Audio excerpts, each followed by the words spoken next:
Hello.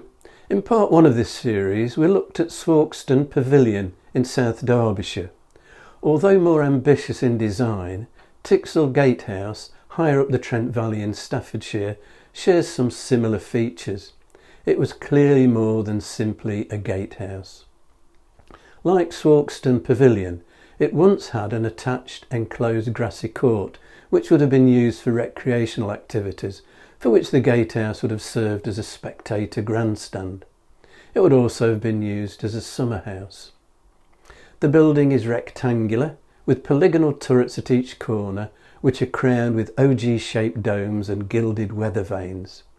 It's 3 stories, with a central archway and mullioned and transomed windows. Behind the balustraded parapet is a roof terrace. Windows are flanked by Roman Doric columns on the ground floor, Ionic columns on the first floor, and Corinthian columns on the upper story, the classical order. Built for Sir Walter Aston around 1575-1580, it's an example of Renaissance architectural ideas filtering into England. In the spandrels of the archway are depictions of, on one side, a soldier, and on the other a winged female figure who might represent Nike, goddess of victory, or possibly an angel. In his county history, a survey of Staffordshire published in 1598, the antiquarian Sampson Erdswick wrote that Tixall Gatehouse was one of the finest pieces of work made of late times that I have seen in all these countries. The Aston family came from Park Hall, not far from Tixall at Great Haywood. Thomas Fuller, in his Worthies of England, says of the Astons that a more noble family, measuring on the level and inadvantaged antiquity, is not to be met with. They have ever borne a good respect to the church and learned men. Sir John Aston acquired Tixall by marriage to the daughter and heir of Sir William Littleton, and his son Edward built Tixall Hall. Edward's son, another Sir Walter, knighted by the Duke of Norfolk at the Siege of Leith in 1560, succeeded his father in 1568 and added the gatehouse. The Siege of Leith targeted a French garrison that had been camped at the port near Edinburgh for 12 years, a result of the old alliance between Scotland and France.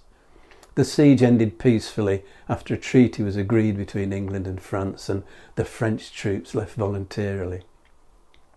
From December 1585, Mary Queen of Scots had been imprisoned at Chartley Hall, a moated manor house set in the grounds of a ruined castle in Staffordshire belonging to Robert Devereux, 2nd Earl of Essex, where Mary has a strict new guardian, Sir Amyas Powlett. And it is while at Chartley that coded letters secretly exchanged between Mary and the youthful Derbyshire squire Anthony Babington are intercepted and decoded. The letters reveal evidence of a plot to free Mary and assassinate Queen Elizabeth, and a trap is baited that will lead to Mary's trial and execution at Fotheringay. On the 2nd of August 1586, Mary is allowed to go hawking. It's a ruse to get her out of the way, and while she's out, Mary is detained and taken under guard to Tixall Gatehouse, where she's held while her rooms at Chartley are searched and her secretaries are questioned. Treason knocked on Tixall's door once again in the late 17th century, when it featured briefly in the hysteria surrounding the so-called Popish Plot. The plot, concocted by Titus Oates, alleged various leading Roman Catholic nobles were planning the murder of King Charles II. The plot was entirely fictitious but caused national panic. 22 men were executed before the fraud was exposed. Sir Walter Aston, grandson of the Sir Walter who built the gatehouse, had converted to Catholicism while serving as ambassador to Spain in the 1630s. And Tixall, it was alleged, was where several of the plotters met. Among those falsely accused who lost their lives was William Howard, the first Viscount Stafford, husband of Althea Talbot, a granddaughter of Bess of Hardwicke. Tixall passed to the Clifford family in 1768 when Barbara Aston, who was married to Sir Thomas Clifford, inherited. Tixall Hall was rebuilt.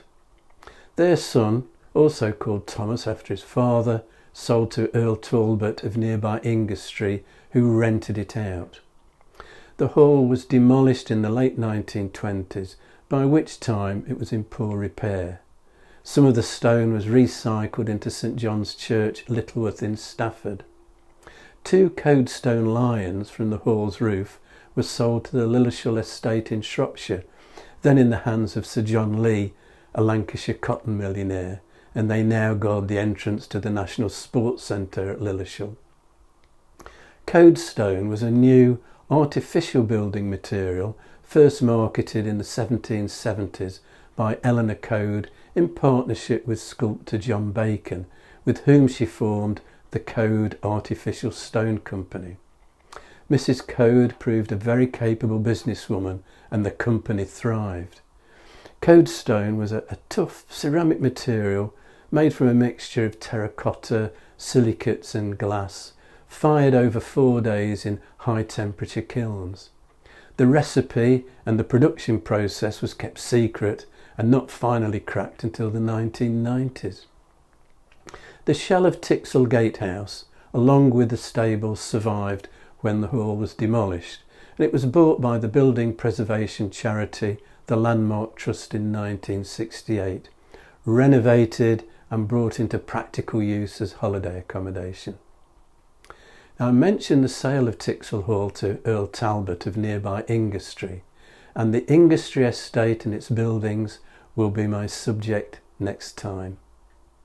If you've enjoyed this video, hit the like and subscribe buttons and click on the notification bell to be informed when the next video is available, or you can subscribe by clicking on the rose window over my shoulder.